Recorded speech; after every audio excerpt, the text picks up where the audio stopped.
We are back, baby. It is Thursday, October 20th, and today I'm back with my two favorite picks in the NBA, plus a couple leans, plus a same game parlay for the Bucks versus Sixers game. Yo, what's going on? My name's Austin from Calling Our Shot. Let's recap yesterday. Pretty solid day, a 3-1 day as a whole. Our best bet of the day, Paolo Banchero over 13.5 points. Man, he made me look like a genius as the first overall pick ends with 27, cashing our best bet of the day for 1.5 units. The Pelicans take care of business against the Nets. That wasn't even close. Jimmy Butler is one I feel bad for because I gave it out at 24.5 points is under. He ends with 24. I know the line moved down to 23.5. Julius Randle goes over and we took his under. Either way, very solid winning day, whichever way you were on that Jimmy Butler. If we're going to keep cranking out these videos, if you're new, hit that subscribe button, hit that like button. These videos are coming out every single day, 8 a.m. Eastern time. Make sure you don't miss out on any of them. And it doesn't just stop at the NBA. We got our college football videos out. We got MLB. We have these two NFL videos for our Week 7 Best Bets videos for Sunday, and then tonight's Thursday Night Football matchup between the Saints and Cardinals Best Bets also live on the channel. Go check out both of those. Let's hop into my best bet of the day, though, and it's going to get sketchy, and hopefully this guy really doesn't hurt me. I don't deserve it. It's going to be this guy. Anthony Davis, we're taking his over 24.5 points, minus 108 on Caesar Sportsbook. This is a 1.5 unit play. I'm going to try to make every single best bet of the year at least 1.5 units, maybe 2 unit plays as we see how this goes. But let's talk about AD and the Lakers because they didn't look good in their first opening game against the Warriors, but Anthony Davis scored 27 points hitting this over. Best thing, 22 field goal attempts. We need Anthony Davis to go out there and be competitive and shoot the basketball, and that's what I'm hoping we get. And the Lakers, like I said, weren't very competitive in the second half. They were down like 26 points. They ended up making it closer, looking like a 14-point L, but Anthony Davis was still out there until about the 2-minute mark in the fourth quarter. And ultimately, you look at this Lakers team. They don't really have a lot of guys that are going to go out there and shoot the ball. So I think Davis is going to see a big field goal, just a lot of field goal attempts, and he's got a pretty decent matchup. Now, we think about Kawhi Leonard, Paul George of the Clippers. Those are the guys likely going to be guarding LeBron James. They're pretty good defenders. Davis likely going to be guarded by a couple different guys, probably Zubac to start the beginning of the game, maybe Marcus Morris Sr., Robert Covington. But he can go to work against all these guys. And Anthony Davis, in his last 8 games as a Laker against the Clippers, every single game, I'll put up his game logs, hit the over in 5 of the 8 games. Let's talk about the 3 he missed. 1 game he got injured. Look, that's a concern with Anthony Davis. He could get injured in any given game, but I think he can at least not get injured in game 2 of the season. Number 2, a game he scored 18 points. He only played 31 minutes, only shot 15 times with 2 free throw attempts. If you know Anthony Davis, he's normally a guy that lives at the free throw line, and he's going to be the guy that shoots those, technical free throws usually for this Lakers team. So I think he could shoot more than that. And then you look at the one game he missed. The other game he missed was on the hook. A game he shot only 17 field goal attempts and finishing on the hook. We can live with that. Now let's talk about Anthony Davis because I think he's going to come out here, shoot the ball 20 times because the Lakers really, he has to. This is the team with LeBron James and AD.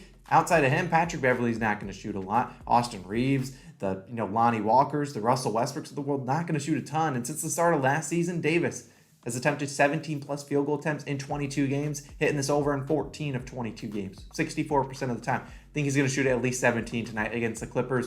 And look at games in which, during that same time span since the start of last year, shot the ball 20 or more times, hitting the over in 10 of 12 games, 83% of the time. You take it back even further, Davis has scored 25 plus points in 22 of his last 25 games with 20 or more field goal attempts. Well, is he a lock to go down there and shoot 20 plus times tonight? No.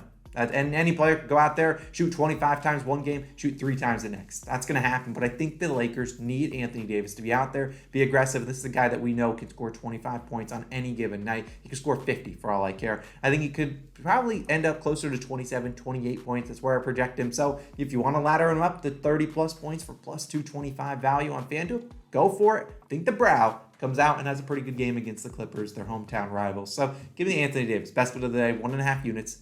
Over 24.5 points. Now let's move to the Bucks and Sixers game. Then we'll talk about some spreads.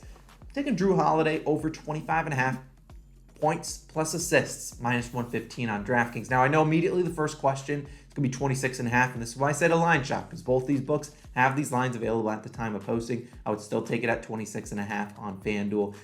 I'm hoping, I don't want to see a lot of things come down to where my bet cashes. Some people that take it on other books because it's one higher doesn't cash. Hopefully it doesn't happen too many times this season. It will, so make sure you're always looking for those best lines. Now, if I were to play an individual line, the other questions I expect to hear in the comments. Austin, am I playing an individual line? I lean towards his over and assists, actually, but I think the points is a pretty good bet as well. Now, the next question I expect is, Austin, why aren't we taking his PRA line? And you'll understand why in a second. Now, the Bucks are in a weird predicament.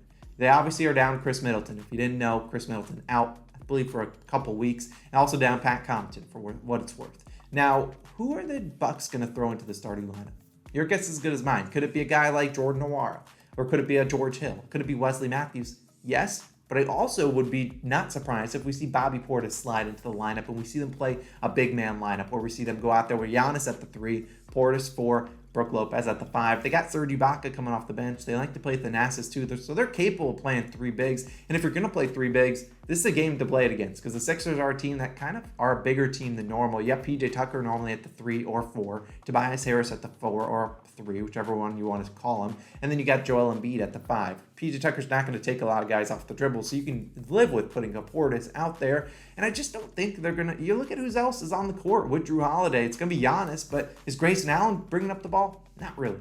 George Hill will, but I think they want to keep him off the bench. Jordan Nwora, if he plays, he's not going to play a ton, and he's not going to take the ball up the court. So I think you're going to see Jrue Holiday have to control the tempo of this game. We're going to see the ball in his hands a lot, and all we need him is to shoot the ball and not shoot terribly. Jrue Holiday hit this over 25.5 points plus assists in 7 of 11 games without Chris Middleton last year. The 4 games he went under, either 1, he shot terribly, or 2, he played less than 31 minutes. And actually, he played 31 or less minutes in all 4 of the games he went under. Weird enough, Jrue Holiday played 35 minutes in their final preseason game. I'm pretty confident, unless this is a 40-point blowout, that Jrue Holiday is going to be out there a good amount. And so I think he's going to play 35, 36 minutes. So I asked him to get 26 points plus assists for 27. Certainly capable of getting that done. Now, the games, Jrue Holiday, we just can't let him shoot under 40%.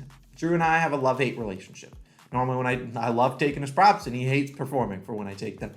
Or vice versa. I love taking his unders, and he doesn't perform, or he absolutely goes crazy. I think Jrue Holiday is set up for a good matchup. I know it's technically not the best matchup on paper versus the Sixers, but they're going to have so many eyes on Giannis. I think that we'll see Jrue either guarded probably by Tyrese Maxey, and he should be able to go to work against him, maybe post him up, get some points. And look, his last 2 games against Philly, 27 and 28 points plus assists.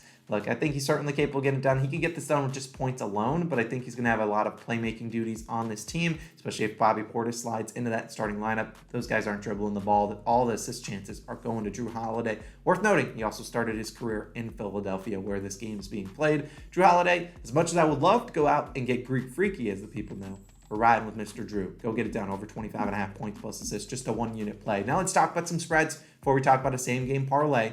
None of the spreads stuck out to me, so I'm going to keep them as leans. I only want to give out plays that not only I am going to put money on, but I also think you should put money on, and none of the spreads speak to me today in that fashion. But here are my 2 leans. Lakers plus 5.5 and the Bucks plus 4. If I were to put money on them, I'd let you know which one I would. Now, I anticipate one of the underdogs, potentially both, winning outright tonight. Now, starting with the Bucks, there's going to be too many people out there that think, well, the Sixers can't start 0-2, and the Bucks don't have Chris Middleton. Sixers, hammer. Take all your Joel Embiid 25-plus points in a win and put those all into parlay. I just don't know. I don't trust the Sixers. I just don't. I think the Bucks team with Giannis, they can beat anyone at any given time. And I think, look, Harden looked good in Game 1. He's probably going to regress in Game 2. Maybe he leads to more assists. And I know the Bucks are down Chris Middleton. I just think maybe they cover the plus 4. They play a different brand of basketball, very fast paced, a lot of 3-point opportunities. And if teams aren't good at doing that, they're not going to match up too well with the Bucks. It's Game 2. I don't really know. And then the Lakers plus 5.5 is actually, if I were to bet a spread, this would be it. But I don't want to trust the Lakers. But look, this plus 5.5 line, plug your nose, because it makes no sense. It stinks. It makes no sense. They were obviously plus 5.5, plus 6 against the Warriors on opening night. Got spanked. It was a no sweat bet. We leaned the Warriors that night. Now you got a Clippers team everyone's high on. They think they're going to go to the finals, win the finals potentially. Everyone's putting their bets on them. But they're only laying 5.5 against the Lakers, who just, let's be honest, they didn't look good in their first game. I think it stinks. I think everyone's going to be on the Clippers. Lakers probably come out here and win this game outright. Makes no sense. That's just the NBA for you. I'm not going to put any money on it because it's Game 2, and they could just be giving out free money on the Clippers. I just don't see that happening. I think the Lakers come out here and show up, but I also don't like the Lakers roster, so that's why I'm not going to bet on it, because I don't want to be sitting watching this game late at night and be like, oh, God, why did I bet on the Lakers to cover? I think Anthony Davis can get his points, but I'm not going to bet on the Lakers to cover. But that would be the spread pick if I had to take one. Let's talk about a same-game parlay. We're bouncing back to the first game on the slate. We're talking about that Sixers-Bucks game. And I'm just going to be 4 legs, 2 guys. Giannis, Mr. 25-plus points, 10-plus rebounds, and Joel Embiid, trust the process, 25-plus points and 10 rebounds. Both these guys to get identical stat lines, and I think they both can get it done. It's plus 240 on FanDuel. Just sprinkle on it. Do whatever you guys want with it. But you're basically asking each guy to just get their averages. And at the end of the day, Giannis is going to average over 25 points this year and over 10 rebounds. And Joel Embiid is going to average over 25 points and over 10 rebounds. So both guys get their averages in a game that I expect them both to play 36 minutes tonight. I know Joel Embiid could probably the more suspect of the guys, but in Joel Embiid's last 9 games versus the Bucks, he has hit both these lines in 6 of those 9.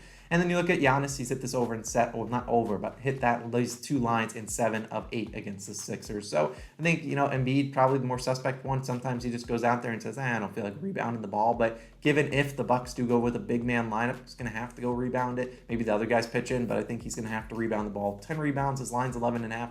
He can get that down in 25 points for each of these 2 guys. Certainly capable. So that's going to wrap up the video. The best bet of the day, Anthony Davis. We need you, man. 1.5 units over 24.5 points. 2 NFL best bets videos pop up on the screen. Go check them out. My week 7 best bets video for Sunday. My Thursday night football best bets videos. It's going to be a good day. It's going to be a great year. Appreciate you guys all for tuning in. I'll be back again tomorrow morning, 8 a.m. Eastern time. See you guys then. Peace.